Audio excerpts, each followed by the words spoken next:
এই মহিষের চতুর্পাশে আল্লাহু আকবারের ধ্বনি উঠবে, মানুষ কাঁপতে থাকবে, সমস্ত ঘৃণবোধ কাঁপতে থাকবে, বেঈমান ইহুদি নাসারারা কাঁপতে থাকবে।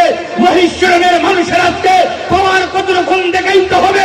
নারায়ে তাকবীর, নারায়ে তাকবীর, নারায়ে তাকবীর।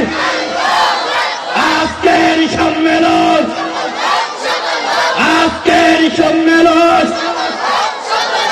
আজকের সম্মেলন উলামায়ে কেরাম যেখানে, ওয়াজ নসিহত যেখানে, মসজিদ মাদ্রাসা যেখানে, মণ্ডপীর যেখানে